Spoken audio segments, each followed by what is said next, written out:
Voilà, toujours banda début la conférence de presse. Nous sommes bel et bien à Matadi, Tindika TV, bonjour en live. Et voilà, le Fativit arrive, donc Vital Kamere, Félix Tshisekedi, Bazo Kopesa Makanisi, pas na biso, bana mboka et pourquoi pas des journalistes. Donc opposé, bango mituna, bango ne, bango répondre les biso. Dans quelques instants, la face à Tindika TV. Donc vraiment en direct, voilà. Il est là avec Vital Kamere.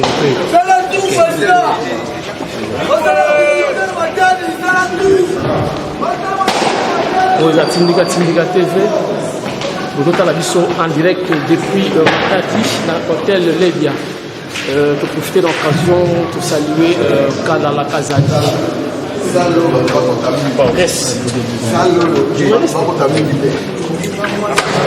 Merci beaucoup.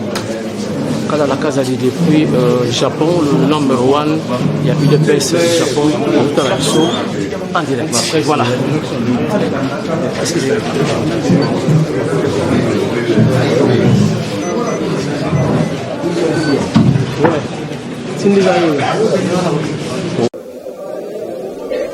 Mesdames et messieurs de la presse, nous allons commencer.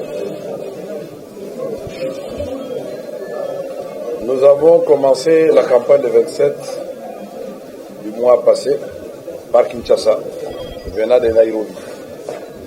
Et à Kinshasa, vous avez suivi à travers vos collègues de la presse et les différents supports des médias l'accueil historique qui avait été réservé au président Félix Tshisekedi et toute sa délégation. La campagne en province a commencé par le Nord Kivu. C'était symbolique pour le président Félix Tshisekedi, cette province martyre, cette province où les gens meurent à chaque instant, même au moment où nous parlons. Il fallait absolument qu'on commence par le Nord Kivu. C'était la volonté du président Félix Tshisekedi. Donc par la ville de Goma. Et ensuite, on a fait les Sud Kivu, donc la ville de Bukavu. À partir de Bukavu, nous avons fait Idui, Kabare, Kabare, Walungu. On est revenu sur Bukavu, on a fait l'axe Bukavu, Kamanyola, Ouvira, qui va vers Fils.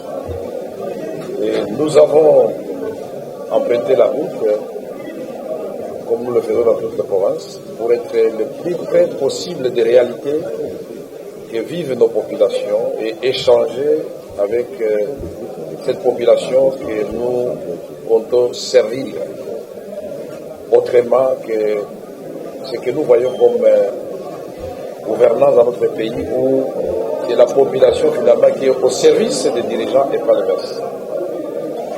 La deuxième étape nous a conduit sur Bunia, en province orientale. L'Ituri, c'est aussi un deuxième foyer de tension sur le plan de l'insécurité, sur le plan des séquelles de guerre à répétition récurrente. Après l'Ituri, nous avons fait la Tchopo par la ville de Kisangani.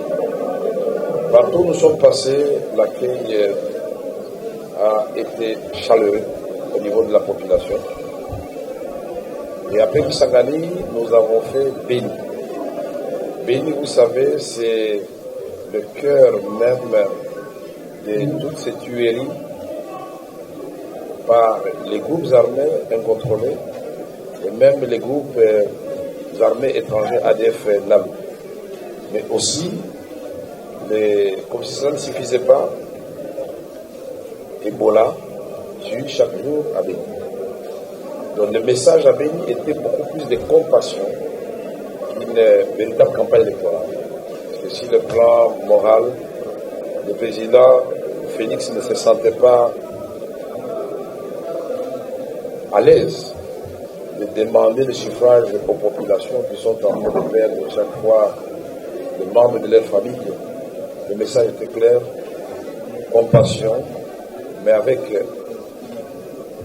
l'arrivée de Félix au pouvoir, la priorité c'est de restaurer l'autorité de l'État partout, donc la sécurité sur l'ensemble du territoire national. Après nous avons fait les Kassai, en commençant par Mbujimaï.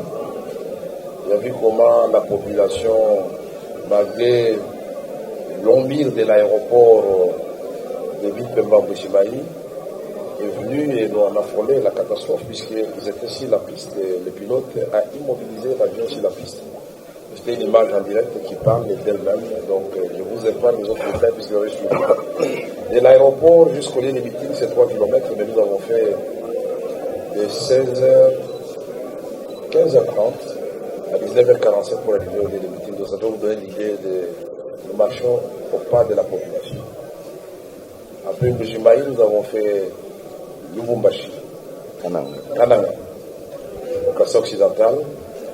Et à Kananga, bon, nous croyons que Mbujimaï, donc c'était délirant, mais à Kananga, encore, on ne sait même plus dire que finalement, chaque fois qu'on avance, on a l'impression qu'on découvre une nouvelle ferveur au niveau de la population. Lubumbashi, ça ne s'est jamais vécu à Lubumbashi. De l'aéroport jusqu'au lieu de meeting, c'est plus de 8 km, une dizaine de kilomètres. Une foule compacte avec la population, c'est aussi qui explique que tous nos meetings se passent la nuit.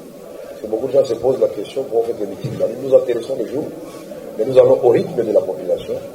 Et nous estimons qu'avec la méthode qu'on a découverte, où chacun peut allumer son portable, bon, l'essentiel c'est d'échanger avec la population. Et comme les jours de campagne sont comptés, donc on ne veut pas perdre un seul jour, donc on s'adresse à la population au moment où on arrive et nous le faisons en direct.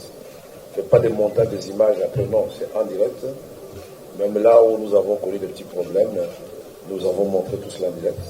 Parce que cela a été compensé par la joie qui ressortait dans la majorité de la population.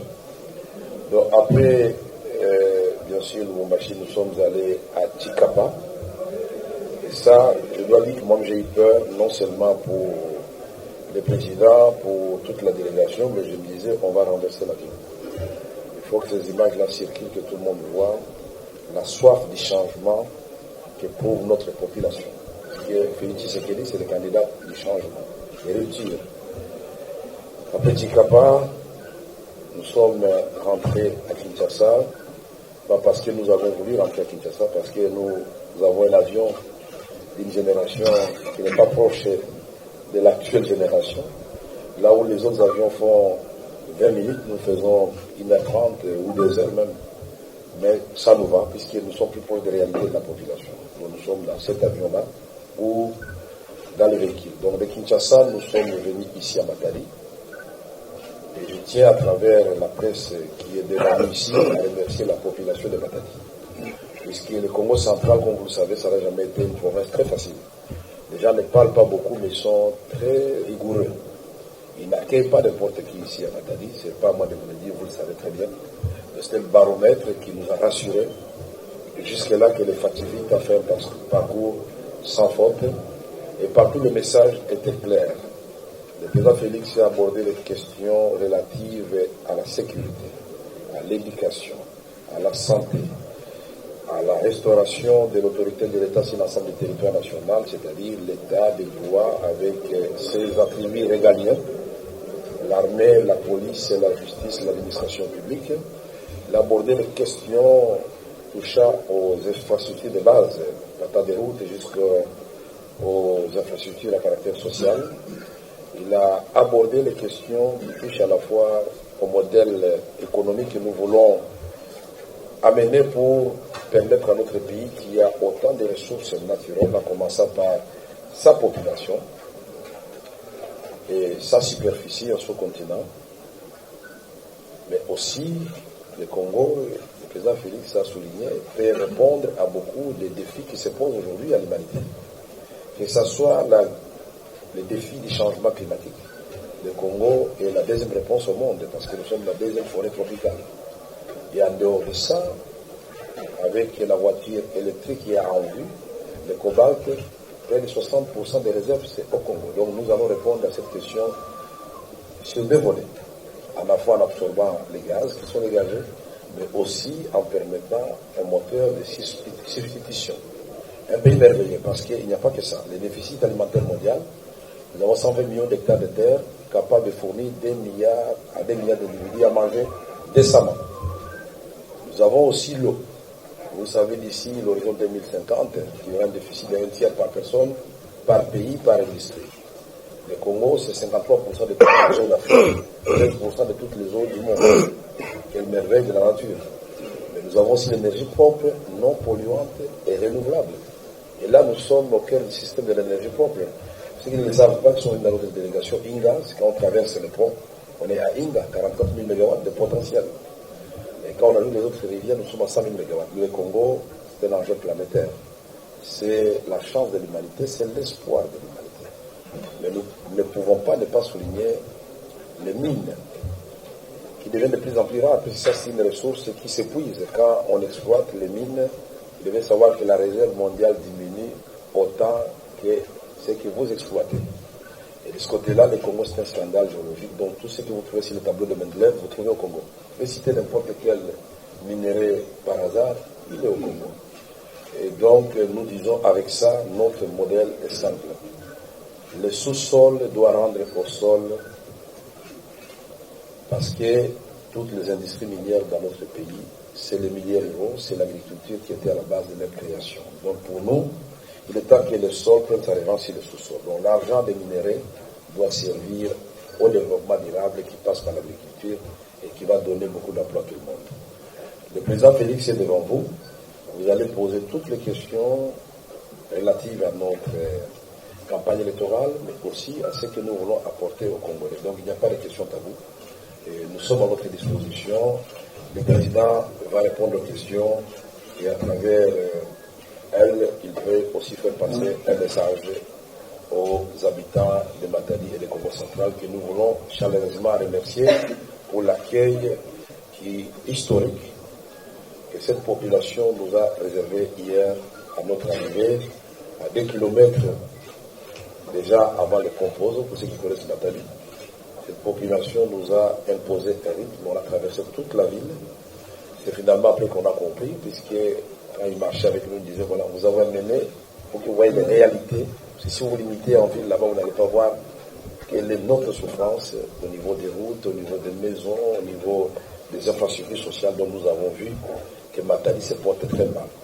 Et si Matadi se porte très mal... Ils avaient fait la même chose avec le président Tshisekedi. Voilà, ils avaient souligné qu'ils avaient fait la même chose avec le président Tshisekedi en 2011. Donc ils voient les questions des Matadiens. Donc si Matadi va très mal, on ne peut pas imaginer que Boma aille très bien ou qu'ils envoient très ou non. Donc nous comprenons que le Congo central, malgré le pétrole, malgré les ports, malgré tout ce que le Congo central donne au pays, les enfants du Congo central n'ont pas en retour leur quote-part dans ce que le pays dégage comme revenu national. Encore une fois, merci pour votre attention. Madame Lydie, avant de conduire le point de presse et les questions, il ne faut pas revenir sur une question deux fois. Merci beaucoup. Merci, directeur, cher directeur de campagne. Nous allons commencer. Alors, je vais appeler le nom du oreiller qui va venir poser sa question. C'est plus facile pour que tout le monde peut entendre et enregistrer correctement. Alors, j'aimerais bien que M. Roger... Je vais terminer rapidement, Monsieur le Président, par cette dernière question. C'est hier, la CENI a lancé la formation des agents et également réceptionné les PD, mais qui ne sont pas totalement complets. Et le déploiement n'est pas encore effectué. Et nos sources, à travers les points de la province du Congo central, nous disent qu'ils ne veulent pas les machines à voter. Est-ce que, Monsieur le Président, vous croyez effectivement à l'organisation de ces élections le 23 décembre? Merci, Monsieur. La première question, c'est la sécurité, Béni, et l'implication des pays voisins. La deuxième question, c'est si la CENI, vient de la répéter, sur la formation et les machines qui ne sont pas partout. Merci, monsieur le journaliste. Je voudrais faire passer ce message tant à vous qui avez posé la question qu'à toute l'opinion, à tout notre peuple, pour dire que nous ferons de la sécurité la priorité numéro 1. Et déjà, symboliquement, pour illustrer l'importance que nous donnons à cette sécurité, nous irons nous installer, le futur Premier ministre et moi, M. Vital Kamerhe donc et moi, à l'est du pays. Nous choisirons où ce sera, peut-être Béni, parce que c'est vraiment le symbole de cette souffrances que connaissent nos populations là-bas. Nous irons nous installer. Donc ça, c'est la première preuve de l'importance que nous attacherons à ça. Mais en plus de ça, en pratique, nous rencontrerons les chefs des communautés, des tribus. Nous discuterons avec eux.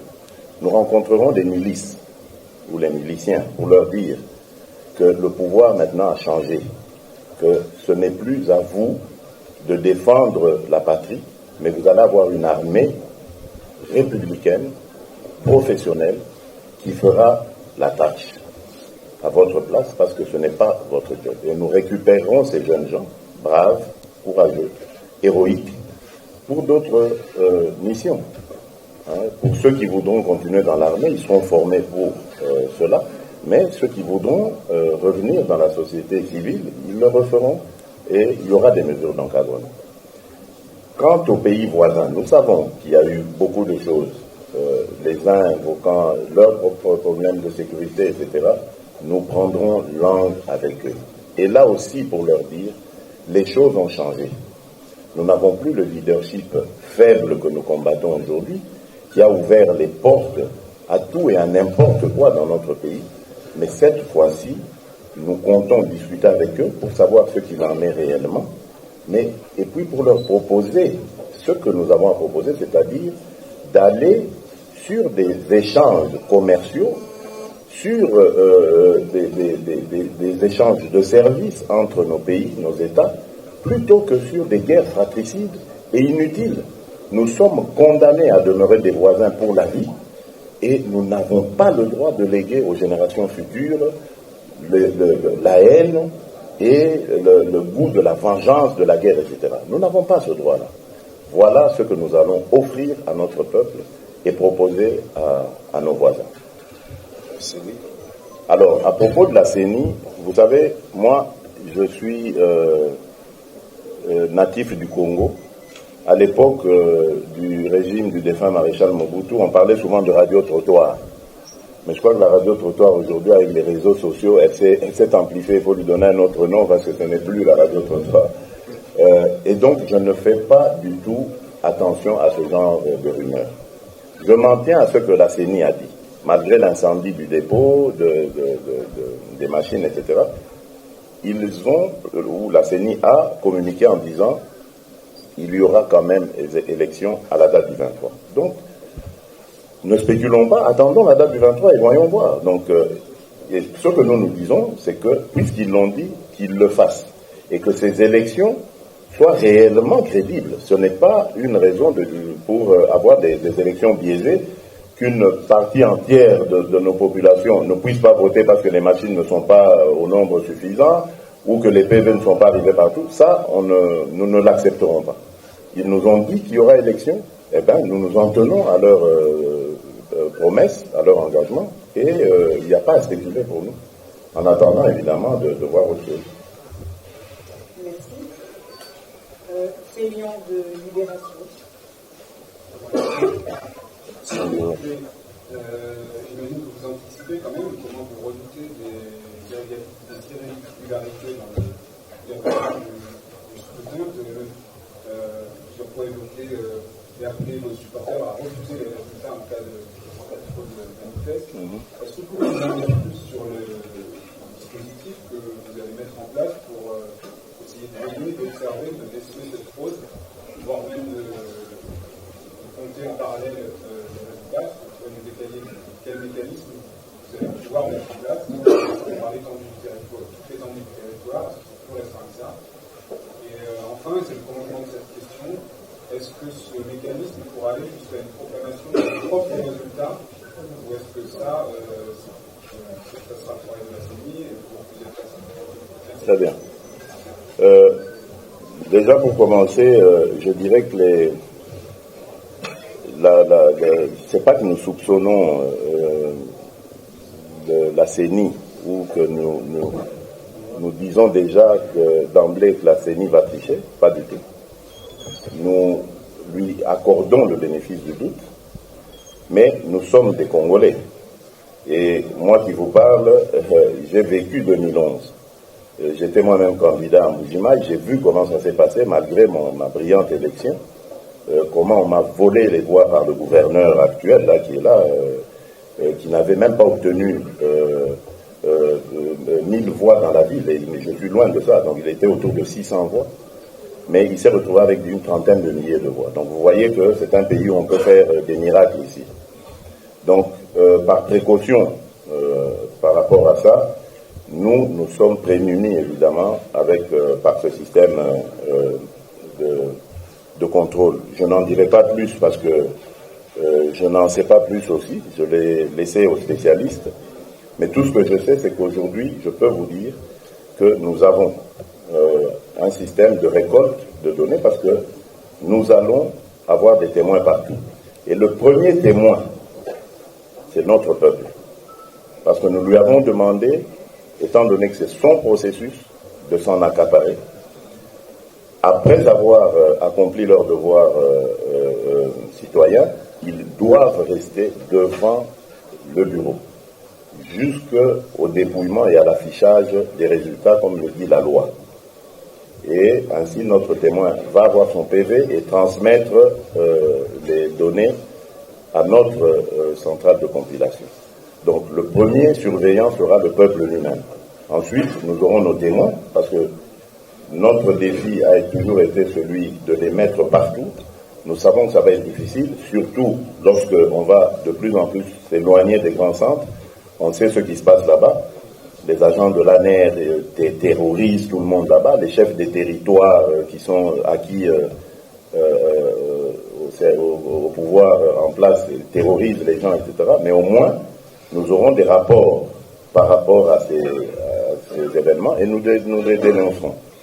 Donc le moment venu, nous pourrons, puisque vous l'avez demandé, nous pourrons proclamer nos résultats. Nous les aurons. Maintenant, le défi, c'est de savoir est-ce que nous les aurons avant la CENI ou pas, mais peu importe, nous les aurons. Et nous savons que nous ne sommes pas les seuls à travailler là-dessus.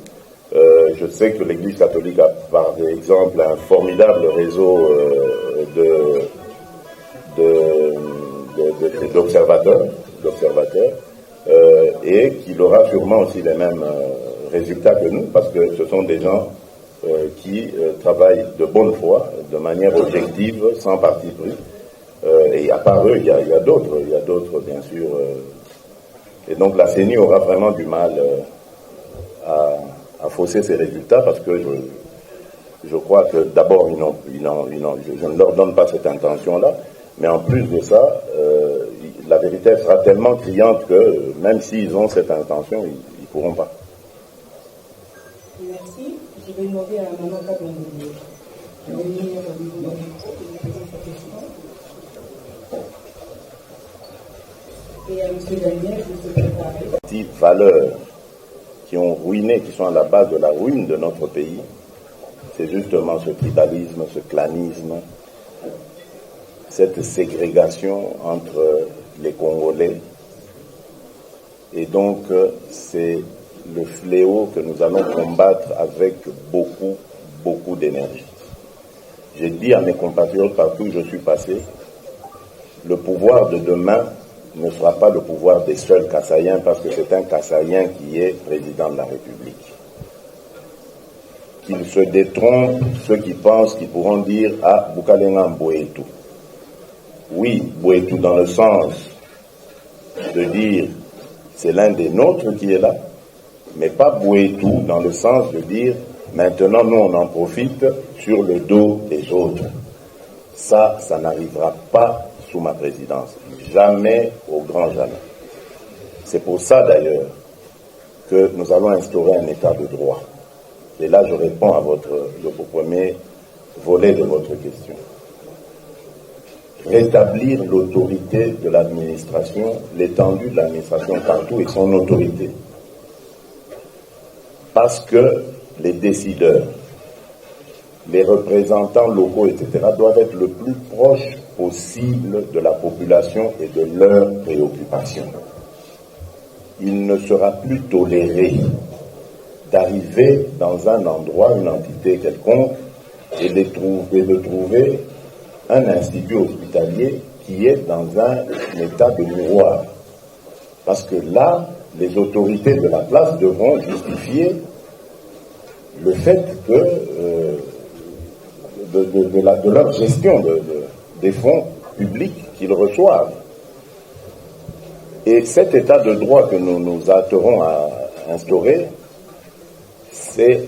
son bras séculier sera surtout la justice. Donc cette justice, elle ne sera pas du tout partiale comme on le voit aujourd'hui, à deux vitesses, justice pour les uns et pas pour les autres.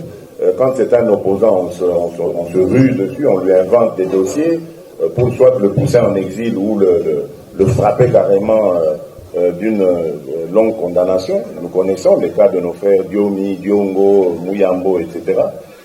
C'est terminé cette histoire. C'est terminé ça. Nous allons aller proche du citoyen afin d'entendre. Et ça, ce sera le travail de tous les Congolais. Parce que le président de la République que je ferai n'aura pas les yeux partout. Donc moi, je vais compter sur l'administration. Mais en même temps, je serai très sévère et très exigeant avec cette administration. Le Premier ministre, dont vous connaissez les méthodes, qui a été d'ailleurs de l'histoire, en tout cas récente de notre Assemblée nationale, le meilleur des présidents, apprécié pour son travail, sa rigueur, son exigence. Je crois que c'est l'homme de la situation pour m'aider à faire fonctionner cette administration de manière optimale pour pouvoir être le plus proche possible du citoyen, entendre ses doléances et ne plus jamais voir ce spectacle auquel nous avons assisté. Moi, j'ai étudié au Bas-Congo ici, à l'Institut Toumba, Kunda Diazaï pour ceux qui le connaissent, et ça c'était pour le CO, et j'ai commencé le secondaire au collège de Notre-Dame de Mazaboma, mais je vous assure que je ne reconnais plus rien. Je ne reconnais plus rien. Kimpese, qui était le centre, quand on voulait un peu s'évader avec les amis, on faisait un saut, comme on appelait à l'époque, on fait un saut à Kimpese. Mais c'est méconnaissable. La SINAT n'existe plus. L'hôpital connu, avec une très belle réputation, où venaient se faire soigner même des étrangers là-bas, mais c'est totalement foutu. Maintenant, maman me parle de Kimbula. Non, c'est inadmissible. C'était merveilleux, c'était dans les années 70 ici, mais les écoles étaient magnifiques. L'Institut Toumba ou le Collège Notre-Dame, où j'ai étudié, moi, mais ça, vous formez des gens de manière extraordinaire. Toute cette qualité a disparu et nous n'avons pas le droit de léguer ça à nos enfants. Donc nous allons redresser le tir pour que ces derniers, nos enfants, soient fiers de nous. Nous leur laisserons un Congo où il n'y aura plus que des manettes à piloter pour conserver ce pays sur la voie du développement. Ce ne sont pas des paroles en l'air ce que je dis, parce que l'état de droit que nous allons instaurer, cette justice... Madame, vous n'allez pas prolonger les questions. C'est basant sur son modèle de gestion, les valeurs qu'il a prônées, qu'il a défendues. Il représente Joseph Kasavubu pour vous. Et êtes-vous content de la place lui réservée aujourd'hui, le traitement lui réservé dans notre pays? Une fois président de la République, allez-vous les maintenir sur cette posture-là? Une fois président, quel type de relation comptez-vous mener avec vos anciens partenaires de la MOUCA? Parce que partout où vous êtes passé, vous ne cessez de répéter qu'ils ne sont pas vos adversaires. C'est pas assez. Comment évaluez-vous, Monsieur le Président, votre popularité? L'introduction l'a dit, partout où vous êtes passé, vous avez traîné des foules, c'est vrai. Mais est-ce que vous avez la réponse à l'évaluation que vous pouvez mener sur votre popularité avant et après les scénarios de Genève? Merci. Vous nous forcez toujours à reparler de Genève, malgré ce qu'on fait pour éviter. Non. Première question. C'était la relation avec Fizo. Ah oui, par rapport au défunt président Kasavubu. Vous savez, moi je suis né en 1963. Je crois que le président Kasavubu est mort en 65, je pense. En 69, donc. En 69, j'avais 6 ans. Je ne comprenais pas grand-chose à la politique. Mais je vais vous parler du président Kasavubu à travers le président Étienne Tshisekedi, ce qu'il nous disait de lui. Il disait que c'est vraiment le genre de dirigeant qu'il faut à la République démocratique du Congo. Et je me rappelle qu'il illustrait cela par un exemple. Il disait que lorsque le président Kasavubu se rendait en mission à l'étranger, et qu'il avait évidemment des frais de mission, il allait au nom de la République, et lorsqu'il revenait au pays, non seulement il rendait compte de ce qu'il avait dépensé, mais en plus, le reste, il le remettait dans la caisse de l'État. Parce que c'était un homme qui avait le sens de l'État. Ceux qui n'étaient pas à lui et qui étaient à l'État devaient rester à l'État. Voilà ce qui nous manque comme homme politique. Je ne sais pas si nous aurons le temps. Normalement, on aurait dû, c'était prévu, mais maintenant, on est vraiment coincé par le temps, d'aller s'incliner sur sa tombe. Mais croyez-moi, que ce soit lui, que ce soit notre héros Lumumba, ou Étienne Tshisekedi, et j'irai plus loin, même le maréchal Mobutu, tous ces gens ont participé à l'histoire de notre République. Ils méritent d'avoir des lieux de sépulture qui soient dignes de ce qu'ils ont donné à ce pays. Je le ferai, je m'engage, je le ferai, je leur rendrai hommage, mais j'irai même plus loin que ça. J'inscrirai leur carrière, leur évolution dans les manuels d'histoire de nos écoles.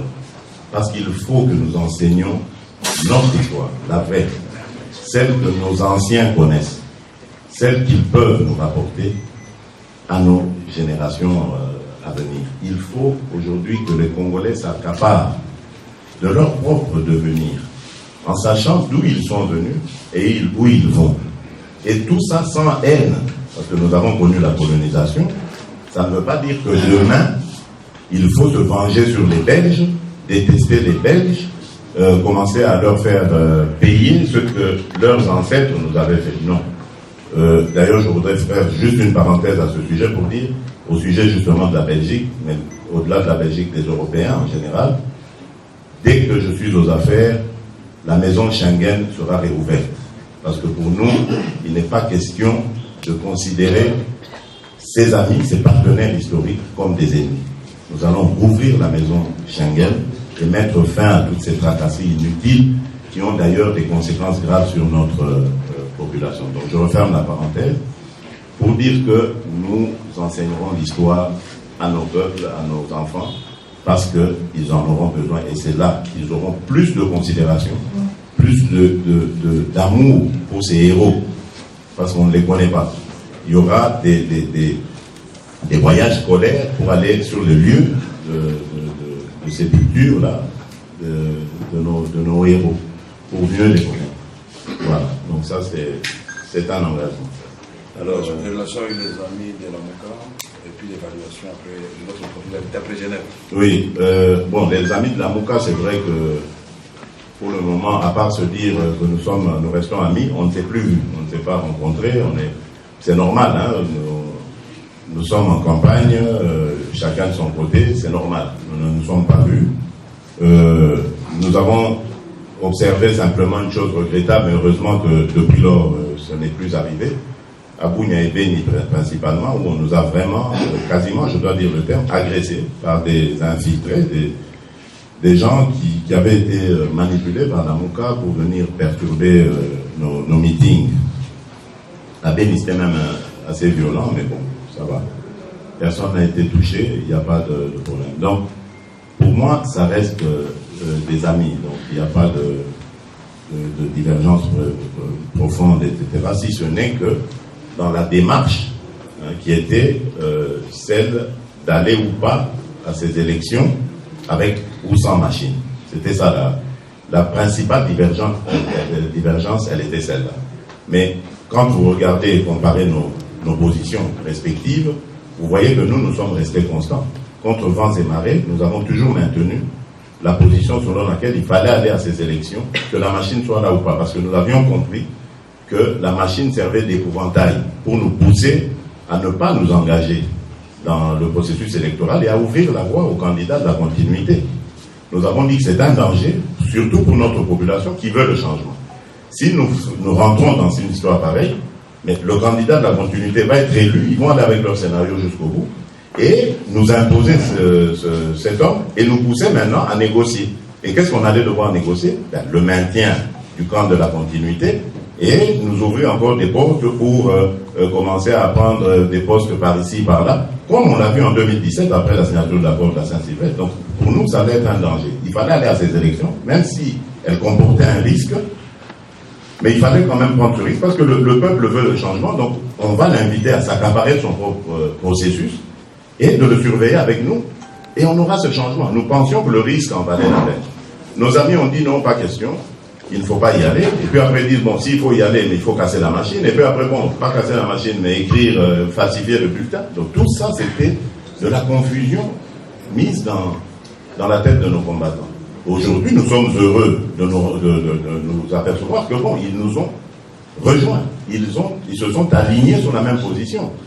Et donc, nous qui étions des renégats parce qu'on avait retiré notre signature en âme et conscience, je crois que nous avons droit à des excuses de la part de ceux qui, eux, ont même craché sur cet accord de Genève sans âme ni conscience, parce que eux, ils n'ont même pas dit ce qu'il advenait de leur signature au moment où ils nous rejoignent maintenant dans leur position. Nous qui étions des corrompus, parce que ayant soi-disant arrangé un scénario avec les kabylistes, d'aller dans ces élections pour les crédibiliser, nous avons aussi droit à leurs excuses aujourd'hui, eux qui s'alignent, parce que qu'est-ce qu'ils vont dire? Ils ont été corrompus aussi, eux, comme nous. Ah ben voilà, donc, vous voyez, tout ça, c'est à eux qu'il faut poser la question. Mais nous, c'est sans haine, sans passion. Nous n'avons ni de haine pour eux, ni même pour les kabylistes qui refusent d'enterrer, par exemple, Étienne Tshisekedi, qui font autant de misère à notre population. Nous, ce que nous demandons, c'est que l'alternance arrive, qu'ils s'en aillent. Nous n'allons pas les pourchasser comme des malpropres, comme des criminels. Tant pis pour ceux qui auront commis des crimes. S'il y a des familles qui veulent avoir la lumière comme celle de notre héros national Floribert Chebeya, en tout cas, moi, je m'engage à ce que lumière soit faite sur tous ces procès-là. Armand Tungoulou, Bundu Congo, ce sont des gens qui ont perdu les leurs. Il faut ouvrir les dossiers. Ça, c'est clair. Mais je dis, il n'y aura pas de chasse aux sorcières. Pas de question d'attaquer des gens parce qu'ils ont été du PPRD. Ils n'ont fait jamais. Ils ont le droit même de continuer les activités du PPRD après dans l'opposition s'ils le veulent. Je n'admettrai rien. Rien de comme chasse à l'homme et tout ça, famille du président sortant ici, Kabila, vous commencez à les attaquer. Non, pas question. S'il y a qui ont commis des crimes, la justice est là, allez porter plainte, on les convoquera. Mais pas de règlement de compte, pas de chasse à l'homme. Ça, c'est clair et net. Tout le monde sera sécurisé, tout le monde sera logé à la même ancienne, tout le monde sera citoyen congolais, protégé par son pays, par sa loi, donc il n'y aura aucun problème avec ça. Voilà, donc c'est ce que j'avais dit. Et oui, par ma popularité des forces progressistes, nous voulons le progrès de notre population, de notre pays, nous voulons le mettre sur la voie du développement, nous continuerons le combat. Que ce soit au pouvoir ou dans l'opposition, nous verrons bien comment le faire. Mais j'écarte totalement cette possibilité parce que je ne vois pas, après le parcours que nous avons fait, je ne vois pas à la régulière le candidat de la continuité être élu dans ce pays. Impossible. Et nous avons les images de notre parcours pour le démontrer. Merci beaucoup. On a oublié on a tout fait en français, donc ce serait quand même bien d'avoir aussi du lingala. Merci. Ah, Banamboka. Donc, congolais, le français c'est notre langue officielle et ça va rester comme ça. Nous allons peut-être ajouter l'anglais, on verra bien. Mais parce qu'il faut connaître les langues, il faut s'enrichir au niveau de. Mais le français restera notre langue officielle. Hein, donc, les Congolais doivent aussi apprendre à s'exercer là-dedans. Merci, Président. C'est Thomas Kassa, Afro Europe Média, je suis le président de la CPD. D'abord, on parcourt la ville de Mibale pendant la campagne de la. Mais question de la main, et exactement ça vous m'avez vu déjà, aussi alors, pour ça, l'élection déjà, dans beaucoup de législatures, et chaque fois, tout le monde a ensuite publié quand un résultat, la commission électorale indépendante, soit la cour constitutionnelle, du coup, Arménie sur l'étranger derrière la personne qu'on a citée. Alors, cette fois-ci, ils ont pas mis ça parce que dès que vous avez des va plus boutique à l'Union. Or, on va là où il y a la première élection pour moi, vous qui n'avez pas l'État. Et non, on a l'adversaire, vous qui n'avez pas l'État. Premier ministre, vous verrez tout le monde bazar à marche de la campagne. Et voir même l'armée joue aussi cette rôle-là. Alors, on a évité mon colo yango. Quand on a été bénéficié de la biso, déjà, on se remonte avec les armes pour venir si à FCC. Et mon colo, on va publier le résultat. Balobi, par exemple, le numéro 13, ou dans suite. Qui coûte très bien, comportement, il y a la service de sécurité, terrorisme et encore. Alors, vous allez à la fin, pour fonctionner, vous décrivez un mobile union sur les obédiences. Alors, finalité, et vous allez merci. Oui, Saint-Thomas, merci Mindy. Mais n'a pas dit, tant aux autres, on dirait, aux autres sous-estimés, ils ont un combattant dans les pays. On dirait aux autres sous-estimés, rôle, il y a un combattant congolais. Est-ce que vous monitez que par rapport, par exemple, à 2011, que détermination des lois en dégueulasse. Tala no kwa na Mbujimai. Liboso te bisoto kita la veille déjà de Okaki Info. Gouverneur a réuni le conseil de sécurité provinciale. Bah soit qui mokano que to kitati. Et le matin d'ailleurs, bah événement il s'allait mis bah pour la biso Moana, le petit Kabea Kayembe Gracia. Donc il a d'ailleurs pour et le monde a mais pour moi, que détermination à peuple, et Zongisi, Mouto Azwaki, décision en Asima. Il y a commencé à avoir tweet, après moi invité, Banamboka, Bayaboyamba, leader là-bas. Donc, au moins, on a que les lots, détermination à peuple, c'est ailleurs. Ça, c'est une chose. La deuxième chose, dans le Bakia, on a le quota l'IFANAncé, que Tokozanana o ya biso fait organe ya pour recueillir la donnée. Ce que nous n'avions pas en 2011. En 2011, tout ça qui on n'avait pas pu démontrer que Baïbagi biso victoire. Même si après ça, Bangomo la communauté oh non, c'est solo, c'est Tshisekedi qui avait gagné, Tshisekedi a gagné, qui va comment faire ça en pourcentage. Mais Mbalo, nous en avons. Donc, tant que c'est ni Nengozoloba, pour vérité, ça va tellement makasi que c'est difficile. Mais admettons que tout est dans le sens de ni abimisi par résultat à l'Okuta. Mais tout ce qu'on a eu, on est obligé de démontrer qu'il y a et l'équipe a la valeur. Troisième élément, contexte international de l'eau. Malgré que nous avons observateurs, Nani, tout ça, ça va. Mais ne vous en faites pas. Baza Kolanda, ils ont beaucoup de méthodes. Il y a Kolanda, pour la même moine pour les Gakutu, ceux qui sont observateurs. Et ça, c'est aussi un contexte sur lequel nous allons jouer avec les preuves que nous allons avoir. Et ne négligez pas. Vous négligez force et la communauté internationale. Parce que ceux qui, Kabila, a se représenter, c'est vrai, c'est grâce d'abord aux Congolais, mais c'est aussi grâce au contexte international. Sinon, on a à se représenter. Ceux qui ont eu calendrier, les lots que Tokomi Kokeneti le 23 décembre, et ça fait grâce à la communauté internationale. Donc, on néglige en mode. Lobby, ceux qui ont mégi Koyiba Biso Victoire, Tolaki si preuve, eh bien, ne négligez pas cette communauté internationale et sa capacité à neutraliser aux côtés du peuple congolais. Donc, ne vous en faites pas. Biso Todo Senga, compatriote, Baboya, ceux qui te démontrer que victoire, il y a un candidat à continuité à l'Okuta, Tote les Melongo, Tobo et Lokwana, Tozabi Somogote. Monsieur le Président. Merci. Boma. Bon, nous partons pour Boma. Merci. Merci à vous et à tous.